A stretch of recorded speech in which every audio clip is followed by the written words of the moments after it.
Today, Deb's doing that with Beckie Takashima, Miss Pierce County for America, soon to be Miss Washington for America. Did I pronounce that right? My sister-in-law is Japanese, and I've spent a lot of time in Singapore and Asia. I see a lot of Japanese names. Mm. And in fact, my sister-in-law's last name was Shimazaki. Ooh, that's pretty. Yeah, I like it.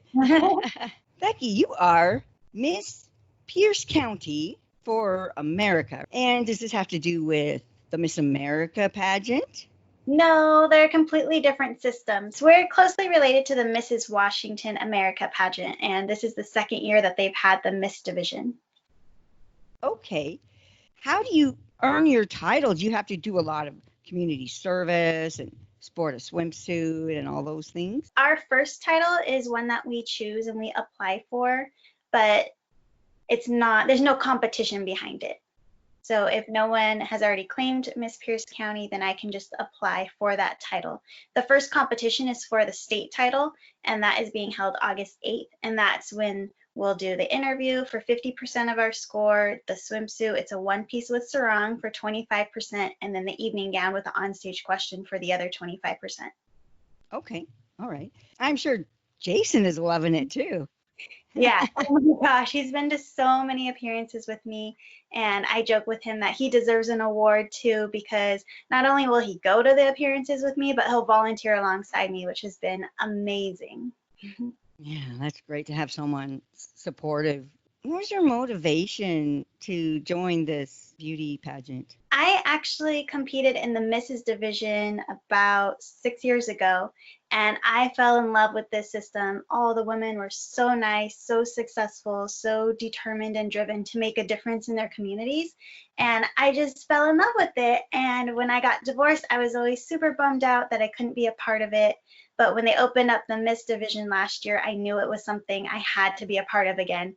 And it was terrible timing in my life because I was going to school full time, I was working, and I told Jason, I said, I'm competing, I have to do it. And he's like, are you sure that's a good idea right now? You're in school, you're working. And I was like, no, it's a terrible idea, but I'm going to do it. I was like, I have to be involved in that first year. So it was a great experience. Great to be back with all the amazing women that I've been able to meet. I did some appearances, obviously not as many as I have this past year just because my schedule didn't allow it, but it was great to get back in the game of things, and this year has really taken off for me. I've really enjoyed it, not just the sisterhood, but the connections I've made in my community and the outreach that I've been able to have. You know, it's kind of a domino effect. I go to one appearance and I make a connection, and then later on, a month later, I'll have an appearance with that connection that I made there. It's definitely taken off like a rocket. It's been awesome. And while you're carrying the title, Miss Pierce County, what are your obligations for that? Our director's name is Pam, and she's actually really flexible, and she allows you to do whatever you want. If you have a lot of time, you can do as much as you'd like. If you don't have quite that much time and you're just doing the pageant to experience a pageant, to form sisterhood, you know, she's totally understanding and welcoming of that too, and you can do as little as you want as well. For me personally, this year, I really dove deep into my pageant career. I set a goal to make 50 appearances because I wanted to know what it would be like to be a state title holder, and I felt like that was an appropriate amount as a state title holder. I wanted to be sure that it was something I was interested in, that I would enjoy, something that I could actually do. And I actually have done 60 appearances so far, and we still have a couple weeks to go, and I have a few things lined up. So it's been really fun, and I loved it, and I'm super excited if I do win the state title that I'll be able to continue on in that trajectory that I've already started for myself. Since we last talked, you've had some changes in your life. So our state pageant was actually last August, so shortly after the pandemic started. It was a very interesting experience. We had our awards ceremony and crowning take place outside on the lawn at the hotel that we were at. Each queen, we had 3 queens crowned that night, and each of us had to crown ourselves. So it's a COVID pageant. We literally walked up to this table that had all of our crowns and sashes on it. We picked up the appropriate ones and sashed ourselves and then put the crown on, and then turned and waved from a safe distance at all of our fellow contestants, and the judges were up on this balcony. It was actually really beautiful to see the judges up high and waving and super happy for all of us. It was great for the situation that we were all in. We all made the best of it and really enjoyed our time that weekend. And then I just got back from nationals about 2 weeks ago, which were held in Las Vegas. For the longest time, we weren't sure we were going to be allowed to have an audience, which this is over a full year since the pandemic started. So none of us even imagined that happening at nationals, which was also postponed a few times. We were going to go in October. They rescheduled for January, and then finally they rescheduled for March and said, we're keeping this date no matter what, we're doing it. It doesn't matter if we don't have an audience, we need to get this done. Very last minute, literally days before the final pageant, they said, okay, we can have a small audience, and they allotted us each a certain number of tickets that we could buy for any friends and family that may have been able to request those days off of work and make the flight out there super last minute. And I was really fortunate to have a few good friends and my fiance able to attend and watch it in person, which was really great, not just so that they could see me, but so that they could see my fellow sister queens. I honestly feel like I won 50 new sisters that week. It was a long, exhausting week, lots of rehearsals, but a lot of fun and a lot of laughter, and just the camaraderie and being around other human beings and other humans that have something in common with me was really a special time for all of us. Right. You graduated college recently? I did. I graduated last June. No, I graduated with my master's actually in 2011. Oh, okay. Master's is in trumpet performance, but I just recently graduated in June with an AA, and that allowed me to get my new job as a sonographer or ultrasound technician. And I'm working full-time now at a clinic called TRA Medical Imaging. Oh, I've been there. And I really love it. It's the best job. It's amazing. It's so nice. Yeah, it's good to like what you do. Mm-hmm. I look forward to going on Sunday nights. I'm like, oh, I get to go to work tomorrow. Wow, that's good, I guess. What was the naughtiest thing you did in your life? I don't really remember this very vividly, but my friends do. I guess I stole a Pop-Tart out of some kid's hand on the playground in elementary school, but I could see myself doing that. I love snacks, and Pop-Tarts are really good. So maybe I was just hungry that day and forgot my snack. Like, I'm sorry, whoever that was. I didn't mean it. I probably just wanted a bite and you wouldn't share. What do you think people do to make themselves look cool, but they don't at all? Probably the overachieving social media poster. It's a really fine line to appear like you have your life together versus this perfect person. I could never live up to this standard. I try not to make myself appear as though I have everything together. I know what I'm doing. I'm perfect 100% of the time, which is hard to do on social media because you want to look presentable, but you don't want to look perfect. So I understand why it's a challenge for some people, but there's just certain posts that I see sometimes that it just kind of makes my heart sad because I know they have good intentions, but it's maybe not coming across the right way. And I don't like giving pageant girls a bad name. I want to get away from that. Oh, pageant girls are so annoying. They're so perfect all the time. They always have pounds of makeup on their face, or they're always smiling, taking selfies. Like, that's not what it's about for me. It's about getting involved in your community, giving back, volunteering your time, lifting others up, and just serving as one to encourage other young women in your communities to step up alongside you and make a difference. That's great. Yeah, I like that. You've been arrested. No one really knows why, but your family thinks they know what you did. What did you do? What do they think you did? Probably waved my American flag somewhere where I wasn't allowed to. I usually wave it on the freeway overpass, and I know that you're not allowed to hang things over the overpass, but I don't hang my flag. I'm holding it the entire time. So many police officers have driven by and waved and honked, and I have yet to be arrested, but I could see myself getting in trouble without realizing that, oh, I'm not allowed to do that there. I'm one of those people that likes to test the rules. I do. I'll take it as far as I can. I'll break the rule just to the point of it not being too obvious that I'm a real, I try to be civil. I definitely try to be civil. What would you do if you made a mistake and someone died? Oh no, that would be awful. I'm so glad my position doesn't hold that much responsibility. Oh my goodness. I would be devastated and mortified, obviously. I would never want that to happen on my watch. But at the same time, being in the medical field, if I were in a position where that was a possibility, I'd have to understand that that does happen and really utilize the resources that are available to myself, whether it be counseling through my job or if I seek counseling out on my own. But obviously, it would take some form of counseling to help me get over the loss, and just a lot of healing and time and support from community members that I know that have probably gone through a similar situation. And my great fiance, I'm sure, would always be there for me no matter what.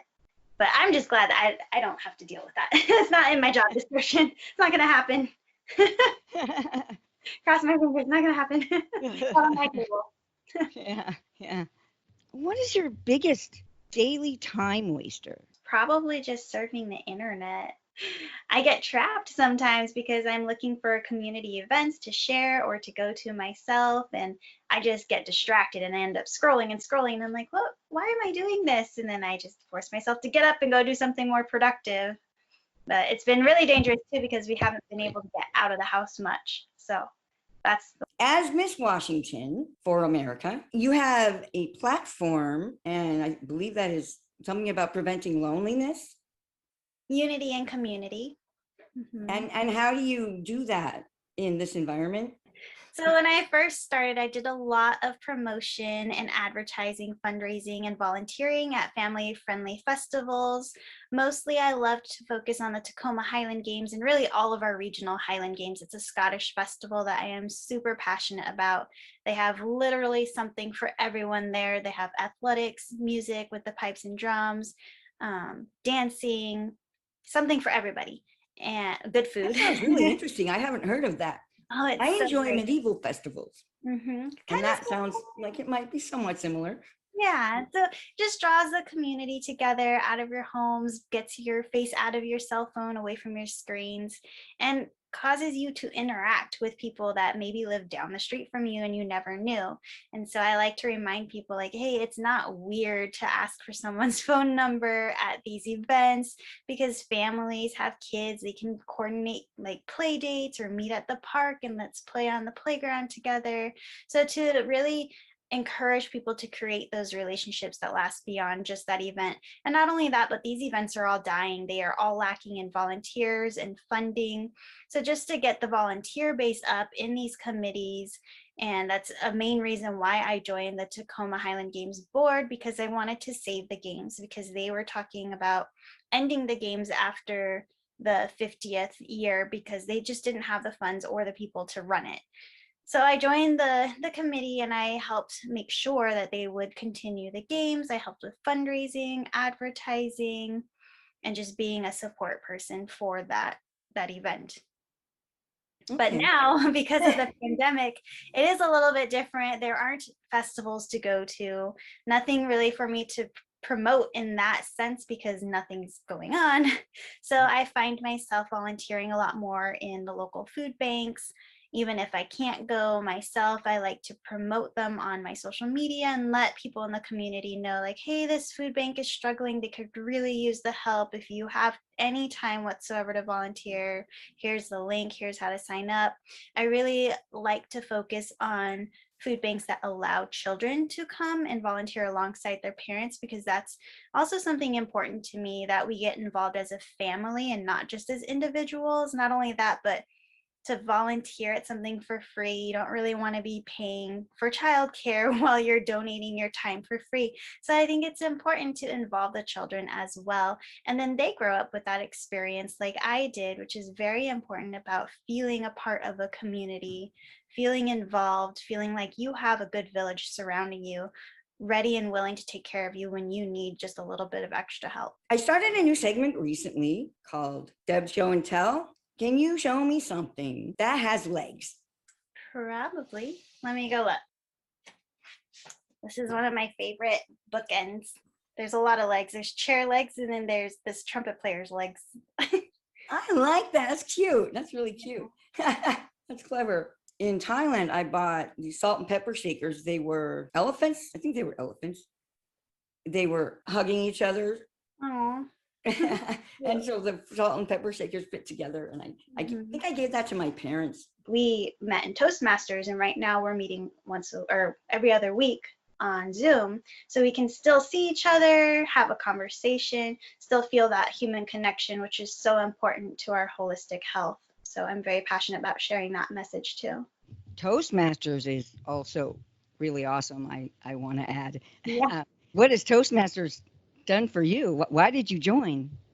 I really wanted to join Toastmasters to improve my interview skills as well as public speaking, and obviously leadership skills. I'm typically a pretty timid person, especially when you first meet me, but then after a while, you can't shut me up. But I just wanted to learn more how to lead in a more traditional sense. I am a person that likes to lead by example. So I think that when you're holding a title, though, you kind of have to take a little bit more of an upfront approach. And I just encourage people to remember we're humans and we need to be connected with one another. That's my main goal. And in order to do that, the leadership skills and speaking skills I've learned in Toastmasters has definitely helped me. Amen. I have really benefited from Toastmasters and think that I have a long way to go. That's the beauty of self-improvement, though. You're never. Yeah, I just love it. Yeah, I mean, it's helped me so much. I first joined because I hosted a radio program, and I quickly embraced it for so many other reasons. It's an amazing tool for me. Yeah. I'm a little bit less into it now, a little bit, because it's virtual. This is strange because what I'm doing now is virtual. I enjoy this, although my channel was intended to be out there. Yeah. Because the energy of other people, that is what feeds me and energizes me. And it's really hard for me just to get engaged and feel that same degree of excitement and emotion sitting behind a computer. And public speaking is not the same thing as speaking on a video chat. And also a video chat, in this case, is not live either, which is also different than the radio. In the end, I'm going to have a really diverse set of skills. Yeah. If you could, Beckie, relive the next 24 or live the next 24 hours, erase them and do it again, what would you do? Probably the same exact thing. I go to work tomorrow at my per diem job, which is with Ashley House. I'm a CNA there, super part-time. And I decided to keep this job, even though I don't really need it at this point because I'm full-time at my sonography job. But I kept it because I truly feel like all of our kids at Ashley House, along with the staff, are part of my Washington family. I obviously value community a great deal because it's part of my platform. And I, especially with not having any family here, everyone there at Ashley House is truly my family. So I love spending time with them when I can. And I'm actually looking forward to going to work tomorrow. So I wouldn't want to miss that opportunity to connect with all of them again. I haven't been to work at Ashley House in about 2 to 3 weeks because of nationals. So it's been a while and I miss them and I'm ready to go back. Wow. Not the answer I would have expected. How can people find you on social media? I'm on Facebook and Instagram. If you just search Miss Washington for America, Beckie Takashima 2020, or just Miss Washington for America, you'll find me on Facebook. And then same with Instagram, it's Miss Wa for America. Thank you very much, Beckie. Deb did that with Beckie Takashima. Miss Washington for America. Thank you, Yay. Becky. You're welcome. Thank you. Thank you. Bye.